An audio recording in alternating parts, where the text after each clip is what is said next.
Hi, it's Elise here at Bowman Library with a whole new middle grade book spotlight. So for this week, we are wrapping up. That's right, we are reaching the end of our alphabet. We are picking up with the letter S all the way to Z. We have made it. And because we've stuck in there, we've gone through a lot of letters. Guess what? This week, we have some bonus because instead of 6 books, we have 8 amazing titles we're going to talk about. Maybe get you inspired. Pick up one of these amazing books. Some of them are my favorites, especially the first one we're going to start off with. So let's get started because I can't wait to share it with you. Letter S. The Strange Case of Origami Yoda. If you love Star Wars, if you love humor, if you love friendship, this series, this is the first book. This is the one for you, okay? So, when Tommy's friend Dwight makes a Yoda origami finger puppet and it starts to dispense advice, Tommy decides he wants to figure out if it's real or not. So he sets off on an investigation. Now, in order to figure this out, Tommy sets out to interview friends and classmates who have had interactions with Origami Yoda. And he wants to get all of their first-hand accounts in regard to what happened to them. Now, this book is filled with their first-hand accounts, leaving you to figure out what you believe or do not believe, okay?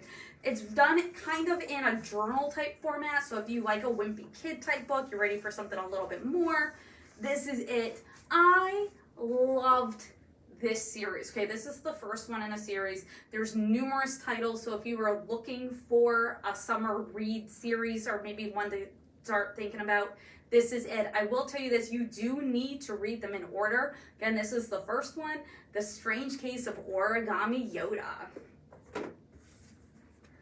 Thornhill. If you like a scary story, this is it. Now, this story is told through 2 alternating points of view, or on different timelines. So we got 2 different characters, each living in their own time. Okay, our first character, we have Mary. Now, her story is told through journal entries that she writes in the year 1982, while she is at the Thornhill Institute for Children, which was an orphanage just about to close. Now, Mary is a quiet individual who has selective mutism, which means that she can't talk, and she finds joy in making dolls. But because of her selective mutism, she also finds herself being bullied, and she is the last girl there, and that is when she decides that she's going to get revenge on her bully. Now, 35 years later, we're going to fast forward, we meet Ella. Now, Ella has moved down the street, and after seeing a girl at Thornhill, she decides she's going to sneak in there and see who it is. Like, what is going on in this place? As she makes her way to Mary's room, she discovers, though, that there is more than meets the eye, and this ghost story will chill you to the bone. Again, if you're looking for a creepy, good ghost story, you've been warned. Thornhill. Unspeakable, the Tulsa Race Massacre. Okay. This was an extremely powerful, impactful book about a time in our history that, unfortunately, it's not until pretty recent that it's been talked about, shared. And what I'm about to tell you is a true story. And this is what this book does, is it shares what happened at this time 100 years ago. Now, this book explores the tragic history of a community you may not have even heard about before. Back in the early 1900s, the Greenwood area of Tulsa, Oklahoma, was a thriving Black neighborhood filled with dozens of businesses along a road that was dubbed or called Black Wall Street. In 1921, though, that all changed when a Black man was falsely accused of a crime he did not commit. And that led to racial tensions that had been building over years and years and years, led to them exploding. Eventually, which leads to Greenwood, the Greenwood area being mobbed by white men with looting and arson, which is they intentionally set buildings on fire. That occurs over the course of the night. When all was done, up to 300 residents were killed and over 8,000 were left homeless. Now, the police did nothing to stop it, and there was no investigation into what happened until 75 years later. Now, this amazing book explores the community, the events of that day and evening, and the impacts it had later in history, to which, again, I don't understand like why this hasn't been talked about, but it hasn't. But I'm glad it is finally now being not ignored anymore. We need to learn from events like this. We need to share. And that's what this book does. It has incredible illustrations. Even though it is more of a picture book, it is extremely impactful. Picture books have the ability to change people and what they know and what they view the world as. This one does exactly that. This is Unspeakable, the Tulsa Race Massacre. Chasing Vermeer. So if you love puzzles, mysteries, and art, this is the one for you. Now, Petra and Calder, they attend 6th grade at a special school run by the University of Chicago. And when a special painting done by the master Vermeer goes missing on its way from DC to Chicago, the two of them get sucked into solving the mystery, especially when the thief starts leaving clues in the newspaper. But these are not just any clues. Sorry about that. These are secret codes, puzzles, numbers, and wordplays that are even baffling the FBI. Now, Petra and Calder, they think they know what to do in order to solve an international mystery. And you will be solving it right along with them, because if you will be given the clues at the same exact time they get it, so you can try to figure out, decipher, decode, solve this mystery right along with them. If you loved books like The Weston Game, which is one of my personal favorites, you will love this one as well. This is the first in a series. There are some follow-ups, but you got to start with Chasing Vermeer. White Bird by R.J. Palacio. This is the person who brought us Wonder. This book is kind of in the Wonder universe. It's an amazing graphic novel, okay? So, based on a homework assignment that Julian, a character from Wonder, that Julian needs to complete for school, this is all about Julian's grandmère, okay? Or grandmother, but in French, grandmère, who goes by Sarah in our story.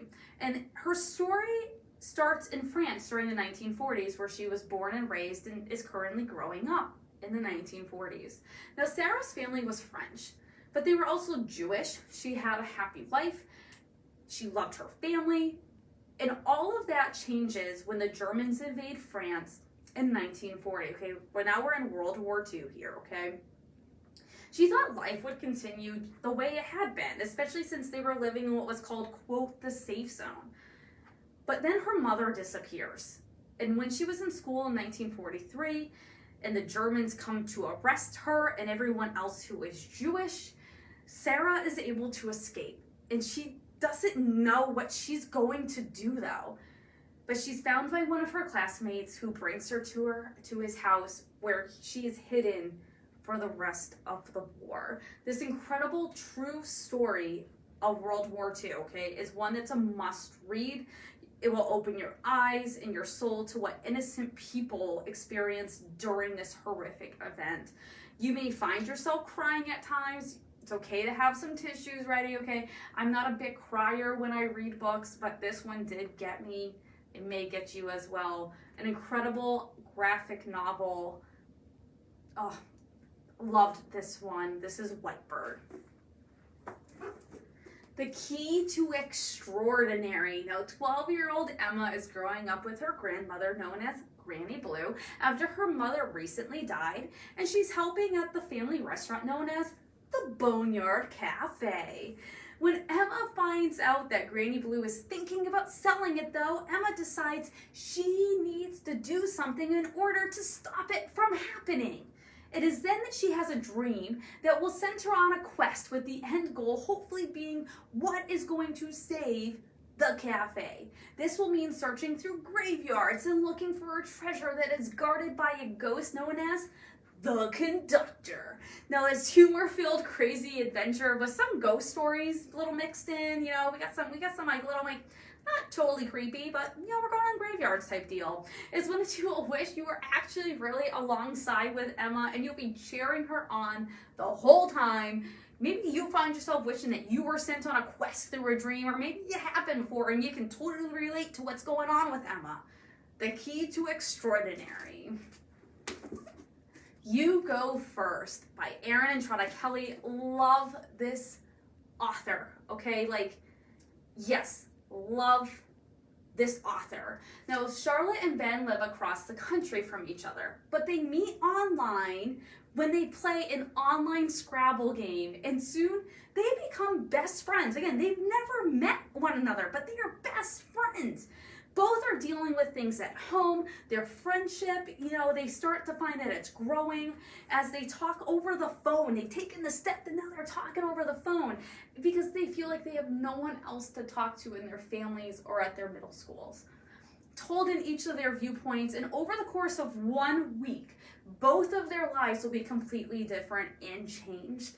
A story that reminds us that we do not have to see someone in order to be their friend. We can make those connections, and it's the connections that we make with one another that are what make our lives what they are in such a better way. You Go First. And our last one, we have made it to Z, people. How exciting is that? We got Zero Tolerance. Now, Sierra is the model student at her middle school. But when she accidentally brings her mother's lunch to school one day instead of hers, and she opens it up in the cafeteria, she finds a paring knife. Okay, this is a little knife that's usually used to help cut up apples into slices, okay? Now, when she decides to be honest and she brings the knife to the office, she is surprised to find that she is in trouble, even though she has never done anything wrong. And this was an honest mistake, right? She brought her mom's lunch accidentally. The school, though, has a zero tolerance policies against weapons, and Claudia soon finds herself in suspension for a week. While in this punishment, she soon starts to look at the rules and her assumptions about what it means to be a good student, as well as trying to see things through the eyes of the school's bad boy, who is also in suspension with her. You will find yourself wondering, what would you do if you were in her situation? As well, or what are some of the things we can all do differently? And does there really have to be a zero tolerance, or can there be a little bit of give or take? Zero tolerance. So that's it. We have made it. We have gone through the whole alphabet. We have done a book for each letter, 26 books in all. An amazing accomplishment. Maybe you've been inspired to start your own mini challenge. Maybe you've heard about a book that you've picked up that you didn't even know existed, and now it's like blowing your mind. That's what we're here for, okay? Or maybe you have some inspiration now because we're going to be starting summer reading in a couple weeks. That way you have some things to kick off for already, okay? So, we've got you. Come on out, check out some of these, or we are here to help you find whatever awesome books you are looking to start reading. I hope you have an amazing week, and I hope you tune back next time for a whole new middle grade book spotlight.